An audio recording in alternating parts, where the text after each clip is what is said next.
Superglue is really common stuff, and we want to see what happens if you mix this superglue with a couple of different substances.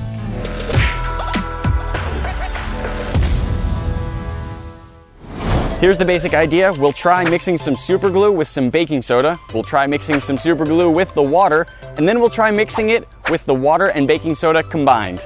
First off, we're going to start with some small scale tests using just a little bit of superglue and a little bit of water. And we wanted to try water because it's so unbelievably common, it's everywhere, and I've never really seen any sort of large quantity of superglue mixing with water. For our small scale tests, we'll just drip out a little bit of water and a little bit of our glue onto this piece of foil. As it stands, the water and the superglue look pretty much identical, so I'm going to add just a couple of drops of blue food coloring to our water so we can tell what's the water and what's the superglue.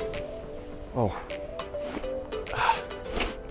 The reason we're doing this outside is because superglue has some pretty powerful fumes, and doing this inside, I think I would become overwhelmed by them. Just by opening the lid of the bottle, I got a really strong whiff of it, and I'm very glad that I'm outside where there's a nice breeze. All right. Just putting down a few drops of our superglue here, little puddle. Now let's see what happens if we drip a drop of water into the middle of that superglue. Some reaction definitely took place. We have this sort of stringy, gooey plastic that's formed.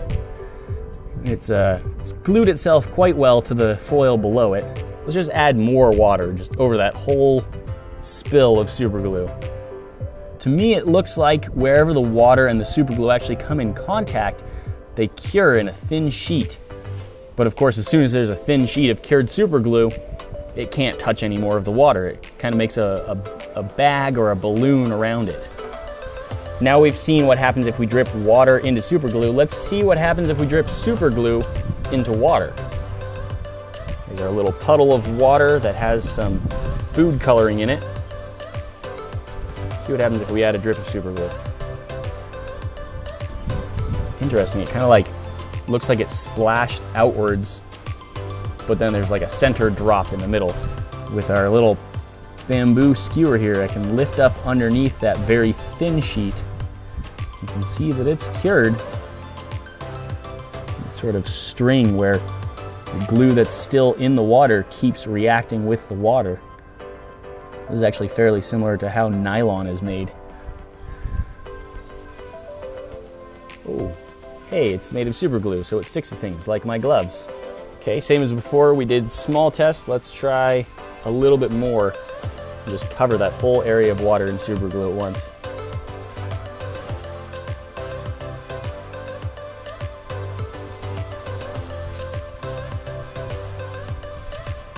I might have just discovered how Spider-Man makes his web fluid. There we go. There's a beautiful view right there. Just a blob of cured superglue. And that happened by pouring the superglue onto a large blob of water. I really want to take this up one more level, so I've got my whole dropper full of superglue here, and I'm just going to see what happens if I squirt all of it into this cup of bluified water at once.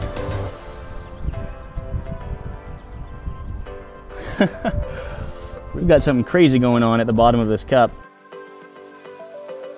Ooh, it's squishy. Thought it was going to be hard like the other plastic, but this is very, very gooey. Ah, and sticky. It's sticky. Well, I can get new gloves. Here's our sticky, gooey plastic. And this is what happens when you just pour. Ow, ow, it's hot. Ah, exothermic reaction when superglue catalyzes, it gets warm. Whew, that started burning my fingers a little bit. Yeah, that's really very warm, very toasty. I'm gonna grab some more gloves. The next thing we're going to try is some of our baking soda. And we're gonna be using baking soda because in a lot of hobby circles, it's well known that baking soda causes superglue to catalyze almost immediately. It's a popular way to fill some gaps or do small repairs on model building and things like that. You take baking soda, fill in the gap, add some superglue on top of it, and it'll catalyze and harden almost immediately. You can then sand it down and paint over it. It's a pretty cool trick. Like with the water, we'll start with a small pile of the baking soda, and we'll drip some superglue onto it and watch what happens.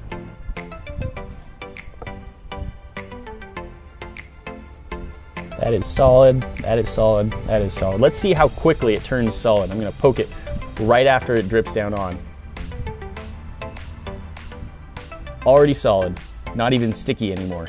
Let's see if we can make a taller pile and drip it on there and see if we can lift it off without sticking to the foil.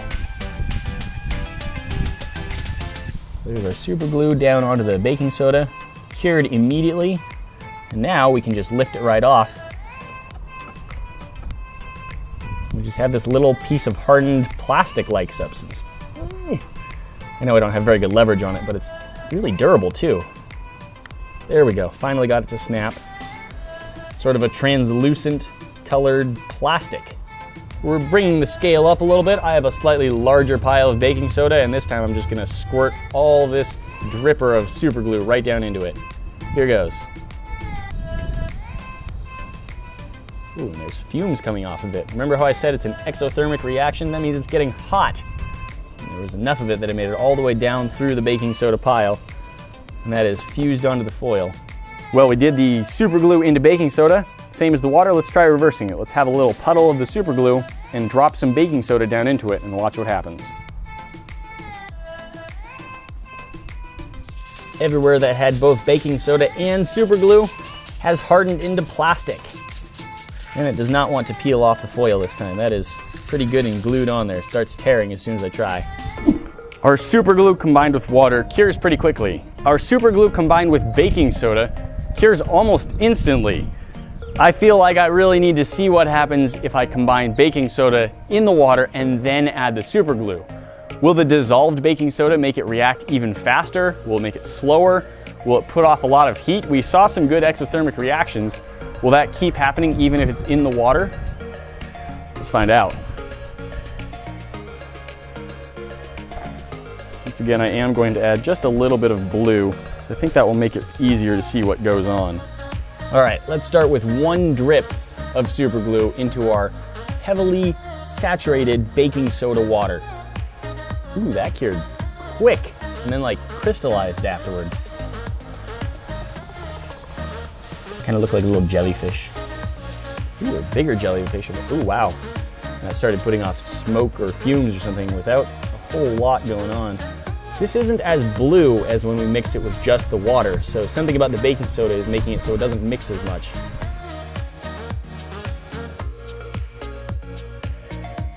So the baking soda water really makes the super glue react quickly. And I even tried scaling it up a little bit by dripping in more drops at once, but what I want to do is take the rest of this bottle of super glue, which you can see is still mostly full, and this whole cup of slightly blue baking soda saturated water, and pour both of them into this jar at the same time. I want to see what kind of reaction we get when that much super glue reacts with that much baking soda water. Okay, here we go. Baking soda water. Huge amounts of super glue going in at the same time. 3, 2, 1.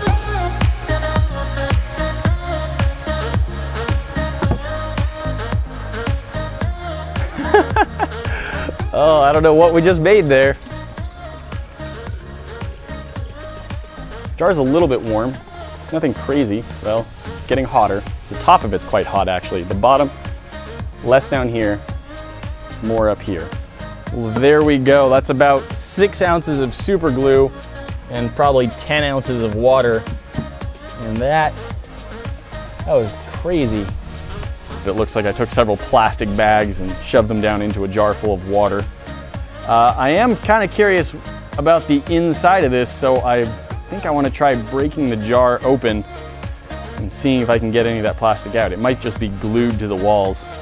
All right, let's find out what is inside this jar here.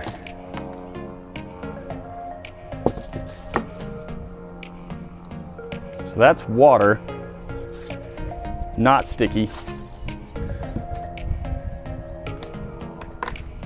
That clearly was super glue, very sticky.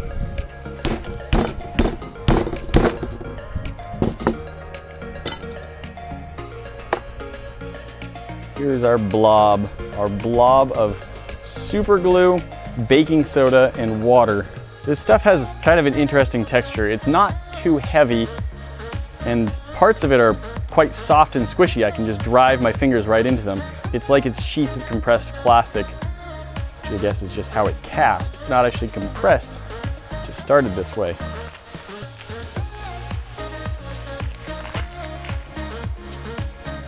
Now, I did this experiment because I had never seen a large quantity of super glue get mixed with water or baking soda, or especially baking soda saturated water.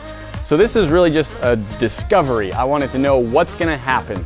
So I tried it out, and fortunately, I didn't have to go out and buy 300 tiny little bottles of super glue. You can buy the large bottles online. That's really nice. It's fun to learn what will happen. This is just some extremely basic chemistry, watching what happens when you pour super glue into baking soda water. And now I know. Now I know what will happen. Turns into compressed plastic bag jellyfishes or something. Guys, we've got more for you to see. The little box up at the top will transport you directly to our last video, and you should go check it out. The box at the bottom shows you what YouTube thinks you need to be watching now. And if you hit this bomb, you'll be subscribed to our channel so you never miss a video. Don't forget to ring that bell, and we'll see you in the next one. Talk to you then.